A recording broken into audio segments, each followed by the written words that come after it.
reason why I chose this presentation is the average rate of ransom that's being getting paid is 800,000, and that's 4 times greater than 2020. That's a huge increase in ransom paid.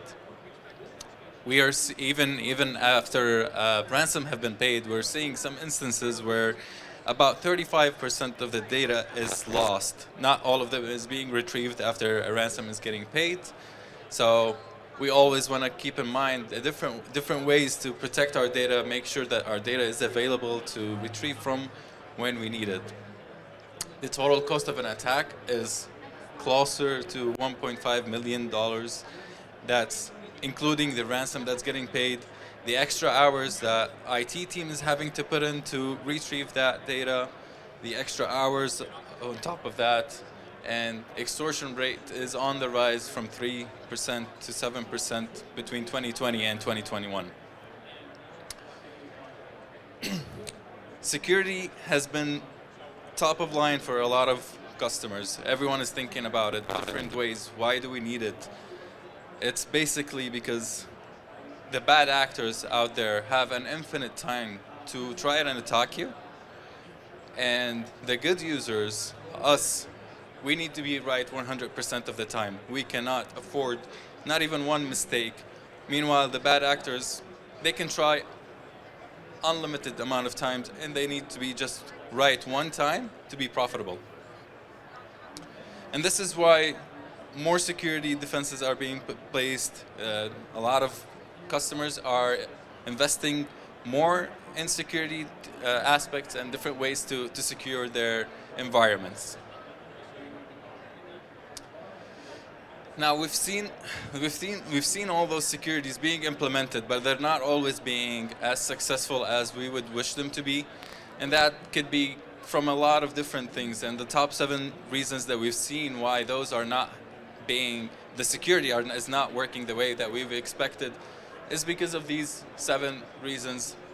Mainly alert fatigue, having lots of alerts that pop out, and most of the time, like a lot of teams sometimes leave those unattended. They do not look at them, and eventually they pile up, and when a serious one comes in, that goes missed. Another thing is poor password policies, where some users may be using easier passwords to guess, connecting them with multiple accounts, for example, even personal, you're leveraging the same ones.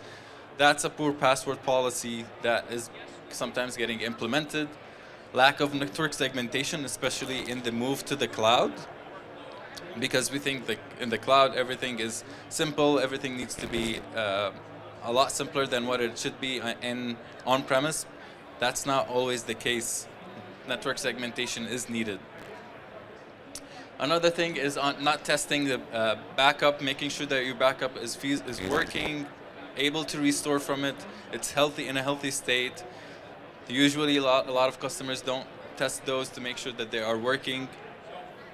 Finally, misconfiguration and inconsistent policies between your on-premise infrastructure and your cloud, not knowing what's happening and the differences, losing what's the latest or latest restore point that you can leverage to restore from. This is why today I would like to talk to you about like some of the 5 best security practices that we at Veeam like to help our customers implement and have configured in their environment. Starting with securing your backup, which is your last line of defense, which usually a lot of like ransomware cyber attackers, that's what they attack first. They go ahead, encrypt your backup to make sure you don't have a copy to recover from, so that when they attack your production account or production environment, you're left with no other choice but to pay a ransom. But that's not necessarily the case if you are able to identify where your data are being stored, tagging them using tagging and knowing where everything is being stored, where it's being backed up. Next, protecting, making sure you're leveraging different rules, the 3-2-1 rule, which I'll talk about in our next slide, or having immutable storage with S3, for example, object lock, as well as being able to detect, making sure those alerts are not going missed. You're looking at them all, making sure that there isn't really anything serious that needs to be taken care of immediately. Finally, not finally, fourth is being able to respond in a timely manner, leveraging orchestration and automation to avoid any human errors that might occur while trying to respond to that alert that popped up. And finally, having a secure restore, a clean backup to restore from, and being able to restore it quickly so that you limit your downtime and go back to business as quickly as possible. Next is the 3-2-1 rule that I mentioned in the prior slide, which is basically it's a three different copies of your data stored on 2 different media types, with one of them being offline or a different site. And we like to add to that rule the 1-0, which is one being one of those copies as well as an immutable copy, to make sure that that copy is not going to ever be changed or compromised. Finally, with a 0, testing your backups to ensure that you're going to have 0 errors when it's time to restore and recover from any attack or any disruption that might happen in your environment. Third, utilizing S3 object lock, which uses the worm technology, write once, read many, making sure that your backup copy is never going to be changed. It's going to stay consistent. Nobody can delete it. Nobody can encrypt it. Nobody can modify it. Fourth is isolating your accounts, having different accounts for your production and backup data. This adds just an extra layer of security in case credentials got compromised. You can make sure that your backup is not on the same account. So if one of them gets compromised, you have at least another account that's available that you can either continue to work on for your production data or to attempt to recover from on your backup account.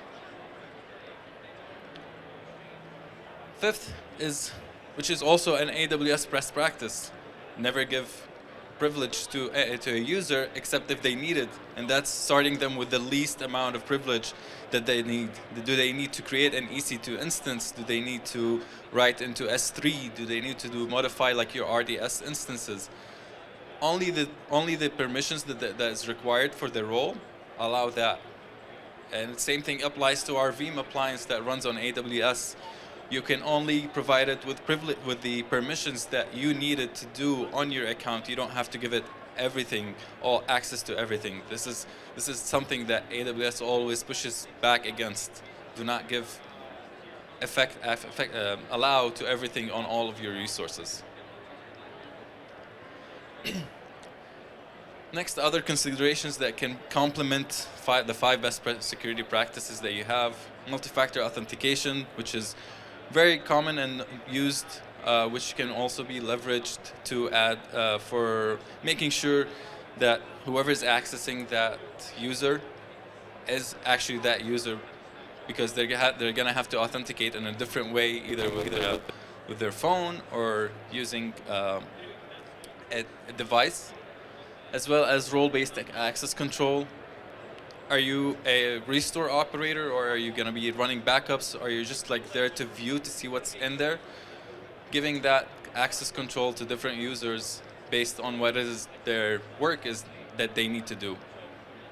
And finally, using AWS key management services to encrypt your data and make sure that they are being rotated. Those keys are being rotated constantly so that they don't get leaked, for example.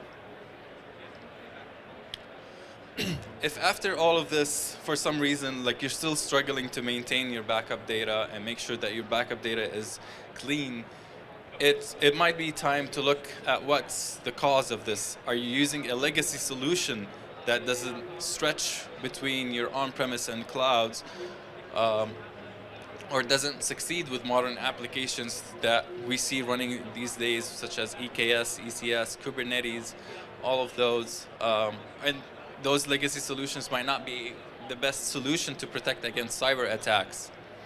Or are you using a platform-native solution that is locking you in and stripping you out of the complete control of your data to be able to manage your data wherever it's living, moving it around as much like the way that you want?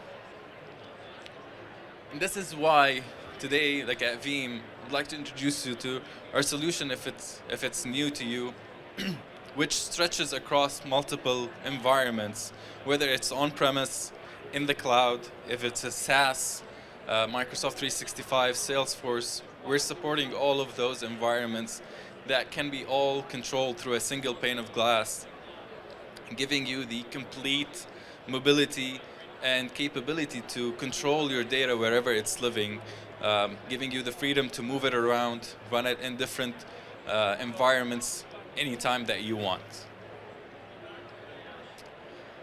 And finally, these are some of the AWS services that we integrate with.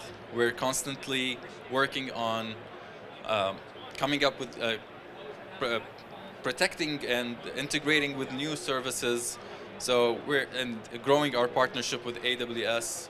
I advise you to take the chance to also talk to one of our teams to learn more about it, maybe see a demo. And that's it. Thank you all. Appreciate your time.